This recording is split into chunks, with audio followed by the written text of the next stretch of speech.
नमस्कार, स्वदेश न्यूज की खास पेशकश में आप सभी का स्वागत है। मैं हूं आपके साथ भागीरथ साहू। छत्तीसगढ़ में आदिवासी आरक्षण के मुद्दे पर घमासान थमने का नाम नहीं ले रहा है। सरकार और विपक्ष शुरू से ही एक दूसरे पर जमकर हमलावर हैं और कोशिश है कि आखिर खुद को कैसे भी आदिवासियों का हितैषी साबित किया जा सके। और यही वजह है कि आदिवासियों के 32% के आरक्षण को लेकर राजनीति गरमाई हुई है। इस बीच अब सरकार ने आदिवासियों के आरक्षण मुद्दे पर 1 या 2 दिसंबर को विधानसभा का 2 दिवसीय सत्र बुलाया है, जिसके बाद यह मुद्दा एक बार फिर गरमाया हुआ है। ऐसे में सवाल यही है कि आदिवासियों का आरक्षण से क्या सत्ता की राह आसान होगी या वाकई सियासी पार्टियां आदिवासियों को उनका हक दिलाने के लिए संघर्ष कर रही हैं। सवाल यह भी है कि आदिवासियों का आरक्षण किसके लिए सत्ता के द्वार खोलेगा। इसी तमाम सवालों के जवाब तलाशेंगे, लेकिन पहले ये रिपोर्ट देख लेते हैं।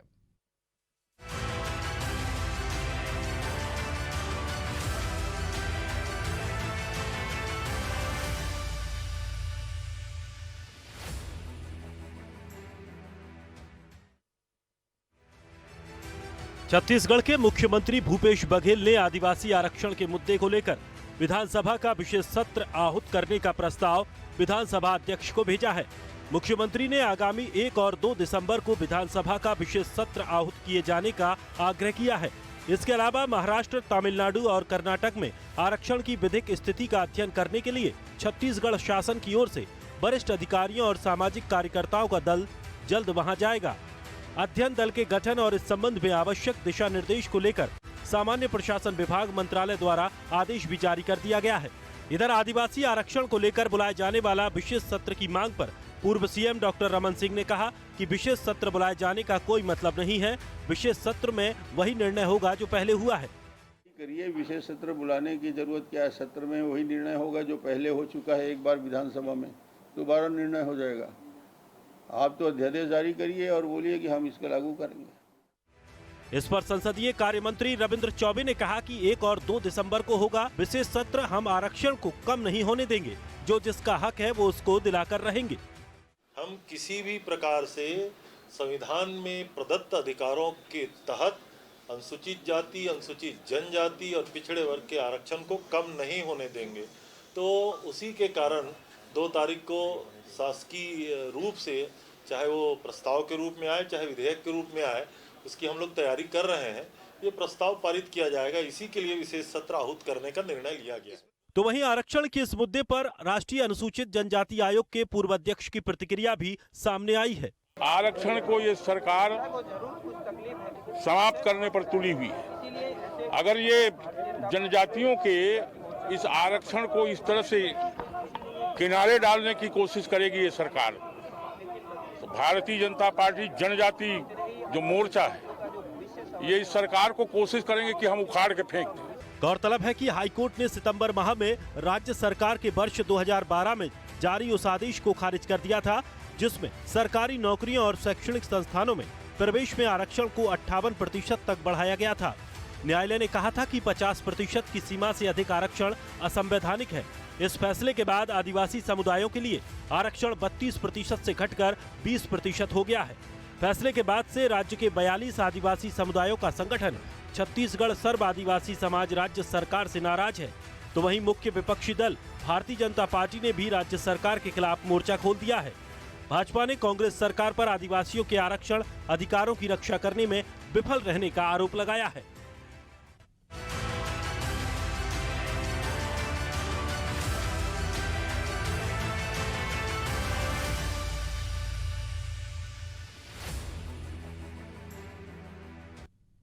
तो इस खास मुद्दे पर चर्चा करने के लिए हमारे साथ जो मेहमान मौजूद हैं, मैं उनका तारुफ करवा देता हूं। और इसके पहले एक इंपॉर्टेंट खबर आपको बता देता हूं कि राज्यपाल ने अनुमति दे दी है। 1 और 2 दिसंबर को विशेष सत्र बुलाया जाएगा। इसकी अनुमति राज्यपाल ने दे दी। चलिए, जो गेस्ट हमारे साथ जुड़े, मैं उनका तारुफ करवा देता हूँ। हमारे साथ हैं संदीप शर्मा जी, जो कि बीजेपी प्रवक्ता है। संदीप जी, आपका बहुत बहुत स्वागत है। और साथ ही हमारे साथ हैं कांग्रेस प्रवक्ता मणि वैष्णव जी। मणि वैष्णव जी, आपका भी बहुत बहुत स्वागत है। और हमारे साथ हैं वरिष्ठ पत्रकार उचित शर्मा जी। उचित शर्मा जी, आपके बहुत बहुत स्वागत है हमारे इस खास चर्चा में। सबसे पहले मणि वैष्णव जी, आपकी सरकार है छत्तीसगढ़ में, अब विशेष सत्र आप लोग बुला रहे हैं, इससे क्या होने वाला है? क्या जो आदिवासियों के आरक्षण का मुद्दा है, क्या उसका समाधान निकलेगा इस विशेष सत्र में? और अगर समाधान निकलेगा तो वो समाधान क्या होगा? देखिए, छत्तीसगढ़ की भूपेश सरकार आदिवासी समाज को उनका हक दिलाने के लिए हमेशा से ही प्रतिबद्ध रही है। आदिवासियों के लिए हमने और भी बहुत सारे काम किए हैं और आरक्षण एक महत्वपूर्ण काम है जो हम करने जा रहे हैं। हम इसके लिए विशेष सत्र बुलाने जा रहे हैं जिसके लिए राज्यपाल से अनुमति भी मिल गई। लेकिन ये स्थिति बनी क्यों, इस पर भी हमें ध्यान देना चाहिए। जब रमन सरकार ने जब आरक्षण की सीमा को 50% से बढ़ाकर 58% किया आदिवासी समाज के 32% बढ़ाने के लिए, तो उस समय डॉक्टर रमन सिंह की सरकार ने जानबूझकर शेड्यूल कास्ट के आरक्षण की में चार की जगह कटौती कर दी 4% की, और जिसके कारण इस प्रकार से स्थिति निर्मित हुई और जो शेड्यूल कास्ट जो वर्ग है वो कोर्ट चला गया। अब कोर्ट में जो है ये लगातार मामला चलता रहा और 28 कोर्ट ने जो है इसे खारिज कर दिया, जिसे लेकर पुनः भूपेश सरकार हाई कोर्ट के फैसलों की चुनौती देने के लिए सुप्रीम कोर्ट में। तो छत्तीसगढ़ की भूपेश सरकार चाहती है कि आदिवासियों को 32% जो है आरक्षण मिले, लेकिन डॉक्टर रमन सिंह की सरकार के कारण स्थिति निर्मित हुई और जिसके कारण इस प्रकार की स्थिति बनी हुई। ठीक है, तो आपने कहा कि जो रमन सरकार के समय आदेश जारी किया गया था, उस वक्त वो जिस तरह से पेश करना चाहिए था, जिस तरह से आदेश जारी करना था और जो कि कानूनी प्रक्रिया अपनानी थी वो नहीं अपनाई, और इसी वजह से हाई कोर्ट ने इसको निरस्त कर दिया।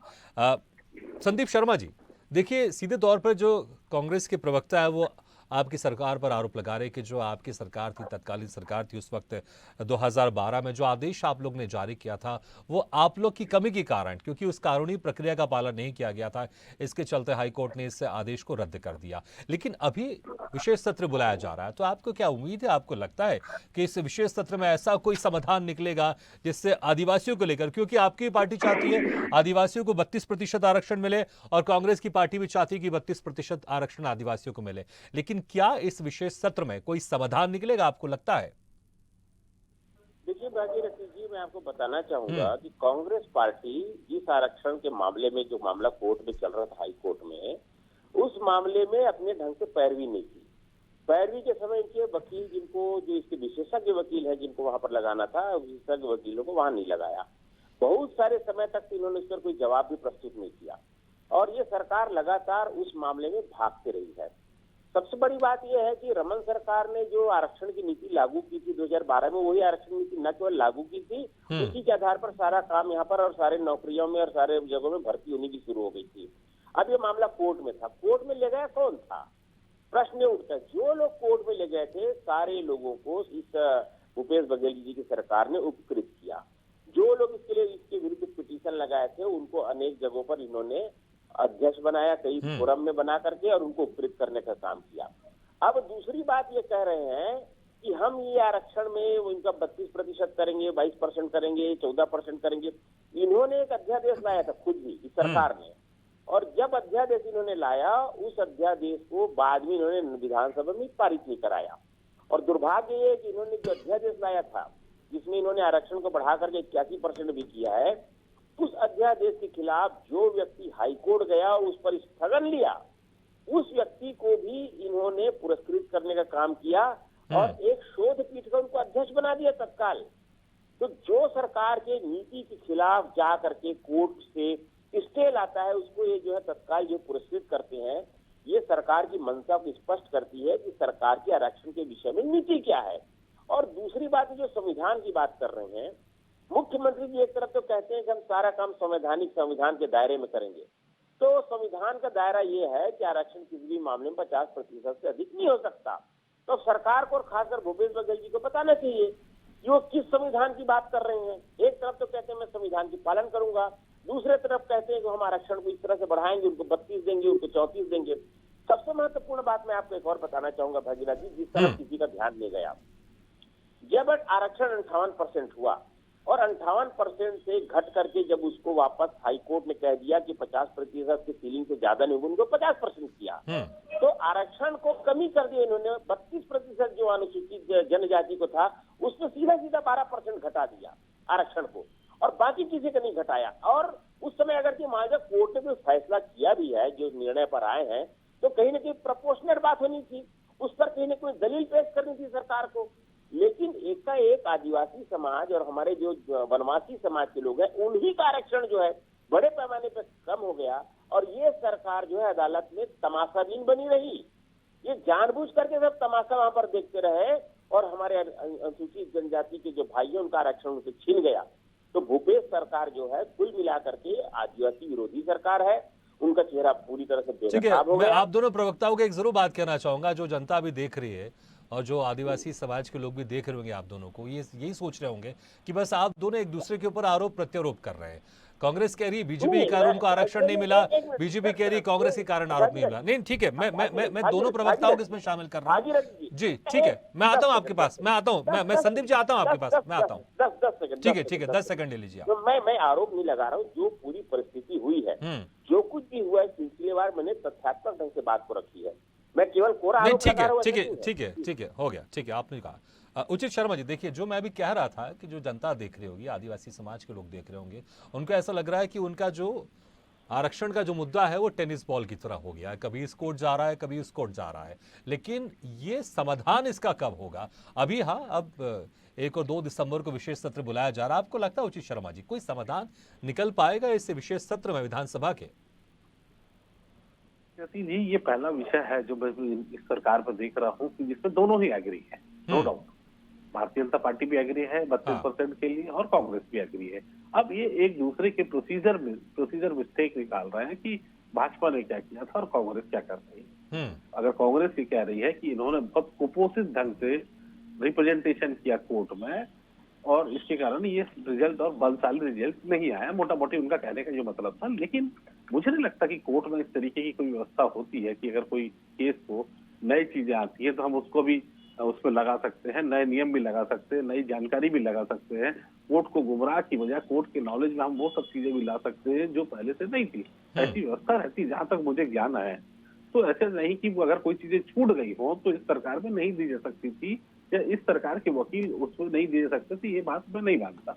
ये अपने शुरुआती दौर से जो सिस्टम बना था और आखिर वो हाईकोर्ट ने हवाला भी वही दिया। हाईकोर्ट का जो निर्णय आया है, हाईकोर्ट ने जो हवाला और नजीर पेश की है वो सुप्रीम कोर्ट की गाइडलाइन के हिसाब से की है। तो अब सुप्रीम कोर्ट जाके फिर क्या नए रिजल्ट आते हैं वो तो देखने वाली बात होगी।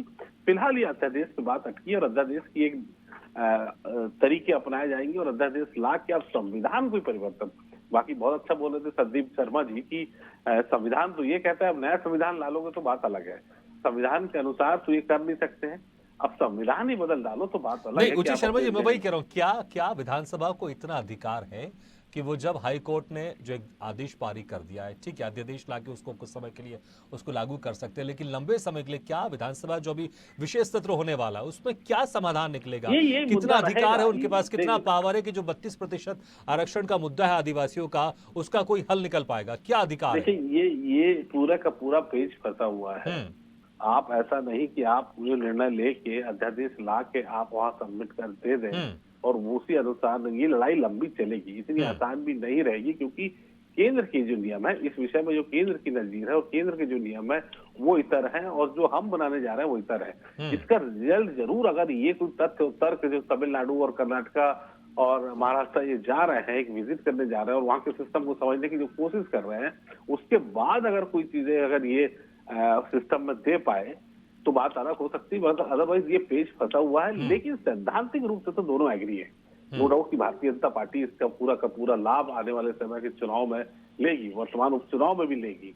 वो एक मैसेज देना चाहती है और मैं उपचुनाव भी उसी जगह है जहाँ की ये तकलीफ है। एक मेरा मतलब है कि एक ट्राइबल क्षेत्र की तकलीफ है, तो ट्राइबल में भी चुनाव भी है, तो निश्चित तौर पर भारतीय जनता पार्टी इसका लाभ भी लेगी। लेकिन ये जो चीजें पेंच फंसी हुई है, कोर्ट की, अध्यादेश की, विधानसभा की, सुप्रीम कोर्ट की और केंद्र की गाइडलाइन की, वो तमाम चीजें इतनी जल्दी हल होते तो फिलहाल अभी नजर नहीं आ रही जैसा आप पूछ रहे हैं।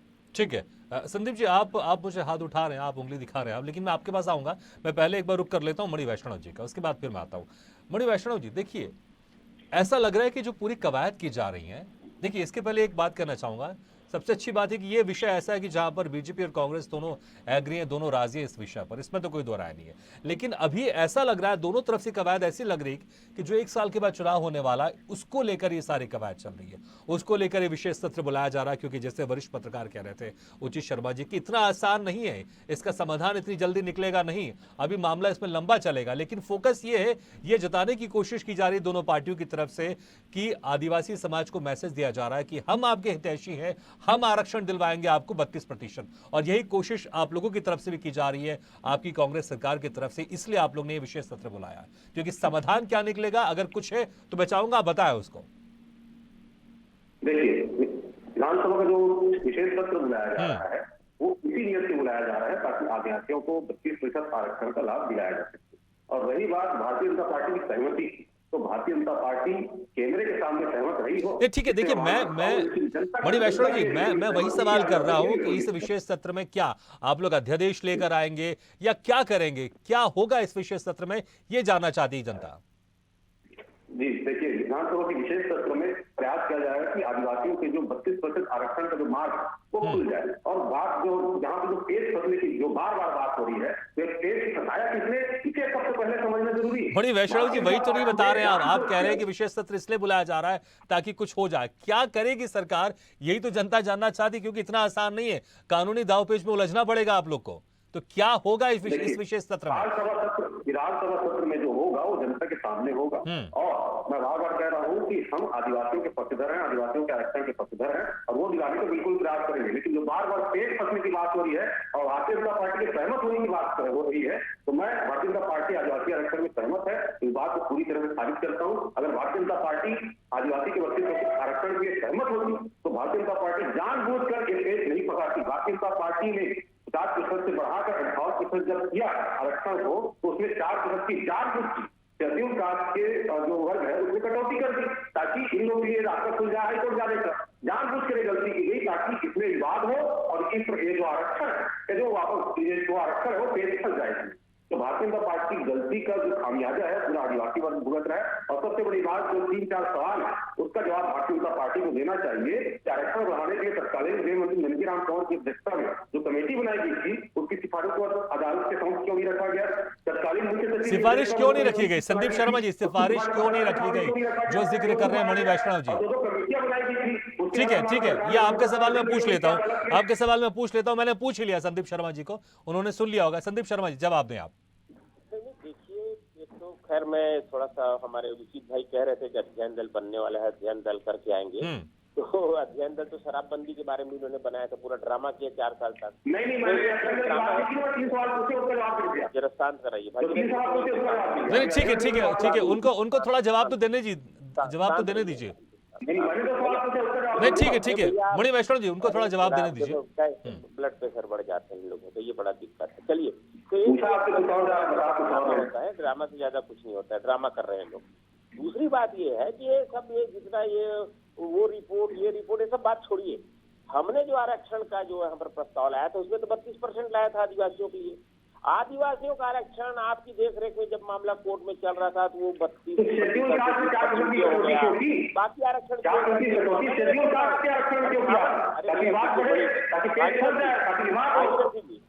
ये क्या तरीका है? ये ठीक है, देखिए मुझे लग रहा है संदीप शर्मा जी आप जवाब दे दीजिए जो सवाल कर रहे हैं, क्योंकि सवाल तो है ये मणि जो वैष्णव जी पूछ रहे हैं। फिर क्योंकि एक और सवाल मैं आपसे पूछूंगा, पहले इसका आप एक लाइन का जवाब दे दीजिए आप। चलिए बताइए।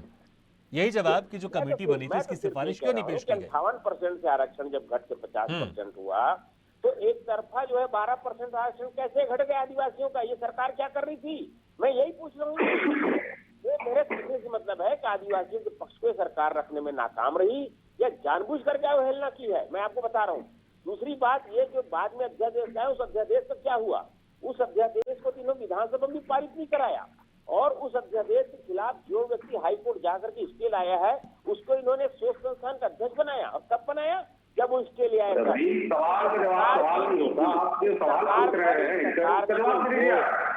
अरे क्या बात कर रहे हैं आप? चरित्र दिख रहा है, आपका चेहरा चरित्र दिख रहा आपकी नजर क्यों घुमाना है, मजाक उड़ाना आपसे सीधे तौर पे पूछा है, उसके एक लाइन जवाब दे दीजिए। ठीक है संदीप शर्मा जी, चलिए मेरे एक सवाल का जवाब दे दीजिए। अभी जो विशेष सत्र होने वाला है उसमें बीजेपी का रुख क्या रहेगा? उसमें क्या बीजेपी अपनी तरफ से कोई सजेशन लेकर आएगी? सरकार को कोई सजेशन देने वाली है बीजेपी अपनी तरफ से? बिल्कुल नहीं, हम दो बात इसमें, एक तो ये जो सत्र बुला रहे हैं इसको शीतकालीन सत्र बुलाया जाए। इस शीतकालीन सत्र से 2 दिन में कुछ नहीं होगा, इस पर बृहद चर्चा करी जाए। ये सत्र 10 दिन का बुलाई जाए, उसमें विस्तृत से चर्चा हो।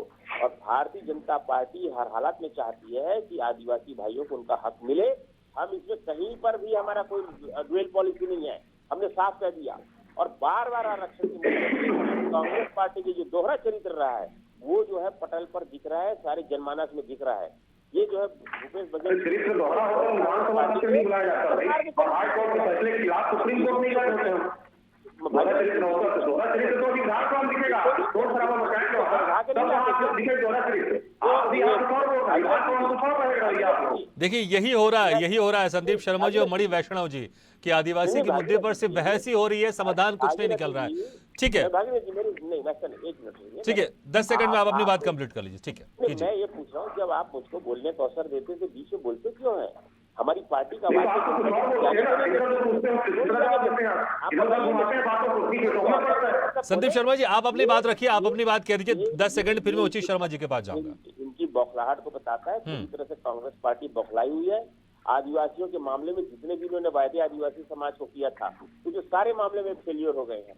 मैं आपको बता रहा हूँ पूरे बस्तर से लेकर के सरगुजा तक के आदिवासी समाज आंदोलित है और कांग्रेस पार्टी के खिलाफ एक बड़ा जन आंदोलन आदिवासी समाज कर रहा है। ये इनका आदिवासी विरोधी चेहरा है और चेहरा जो उजागर हो गया। कांग्रेस पार्टी बौखलाई हुई है और ये जो बौखलाहट है उसके कारण सारे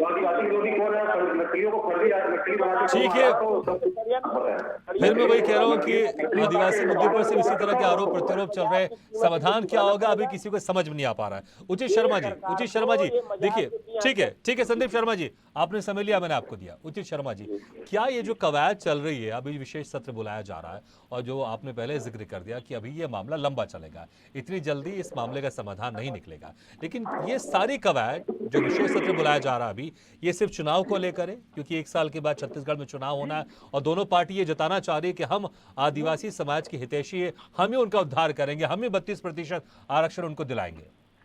भागीरथी जी बिल्कुल सही कहा आपने। ये एक लौटा मुद्दा है कि जो दोनों ही लड़ रहे हैं, जबकि अध्यादेश लाने की इस पर आवश्यकता भी नहीं पड़ेगी। अगर दोनों ही एग्री हैं तो कहाँ लैकुना हो रहा है, कहाँ चूक हो रही है?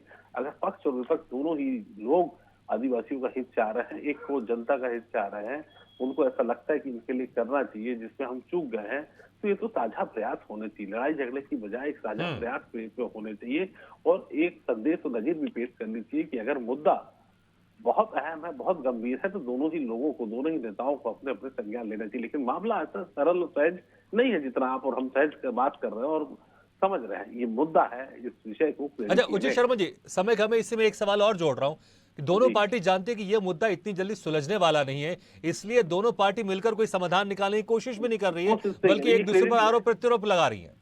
बिल्कुल, ये क्रेडिट लेने वाली बात है कि हम पिछली सरकार ने गलत किया था इसलिए हम इसको सही कर पाने की कोशिश कर रहे हैं। ये पिछली सरकार की गलती है। वर्तमान सरकार ने अपने कुछ तथ्य तर्क जो नहीं सबमिट कर पाए, ये उसके कारण भी एक बड़ा कारण वो भी है। लेकिन हकीकत ये जब दोनों ही पार्टी इसका क्रेडिट लेने की होड़ में आदिवासियों को जो मिलना चाहिए 32% का जो शेयर है उनका, वो नहीं मिल पा रहा है, इसलिए पीड़ित पक्ष जो है वो आंदोलित हो रहा है और उसके समाधान के लिए उनके कोप भाजन ना बने, इसलिए ये सत्र बुलाया जा रहा है और एक संदेश देने का प्रयास सरकार का रहेगा कि हम आपके साथ हैं, हम कोशिश कर रहे हैं और एक ईमानदार प्रयास कर रहे हैं। पूर्व जो गलती हुई है उसको दोहराने की बात ना हो। पिछली सरकार ठीक है, तो मुझे लग रहा है क्रेडिट से ज्यादा अपने आप को बचाने की कोशिश की जा रही है दोनों पार्टियों की तरफ से कि ये जो आदिवासी समाज का गुस्सा ये हम पर ना फूटे। भाई हमने तो सब कुछ ठीक किया था, लेकिन जो विपक्ष है, चाहे वो कांग्रेस बीजेपी पर आरोप लगा रही है या बीजेपी कांग्रेस पर आरोप लगा रही है कि दूसरी पार्टी ने बुरा किया, हम तो आपका अच्छा चाह रहे थे। संदीप शर्मा जी आप हाथ उठा रहे, लेकिन समय मेरे पास अब नहीं है, इसलिए माफी चाहूंगा, अब आपके पास नहीं आ पाऊंगा। लेकिन आप दोनों मेहमानों का, संदीप शर्मा जी, मणि वैष्णव जी और साथ ही वरिष्ठ पत्रकार उचित शर्मा जी, आपका बहुत बहुत धन्यवाद कि आपने हमारे इस खास चर्चा में शामिल हुए और अपने अमूल्य समय हमें दिया। लेकिन आदिवासी आरक्षण विषय सत्र और सियासत यहां पर लगातार जारी है। अब राज्यपाल ने अनुमति भी दे दी है, 1 और 2 दिसंबर को विशेष सत्र होगा, लेकिन देखना होगा, देखने वाली बात यह होगी कि इस विशेष सत्र में क्या होता है, सरकार की तरफ से क्या दलीलें दी जाती हैं, विपक्ष की तरफ से क्या कहा जाता है। लेकिन ऐसा लगता है यह विशेष सत्र भी हंगामे की भेंट चढ़ेगा, जैसे बाकी विशेष सत्र में अक्सर देखने को मिलता है या नॉर्मल सत्र में देखने को मिलता है, क्योंकि समाधान इतनी जल्दी इसका निकलता हुआ नहीं दिखाई दे रहा है। इसी के साथ हमारे खास पेशकश में फिलहाल इतना है, लेकिन खबरों का सिलसिला लगातार जारी है। आप देखते रहिए स्वदेश न्यूज, सबसे पहले देश।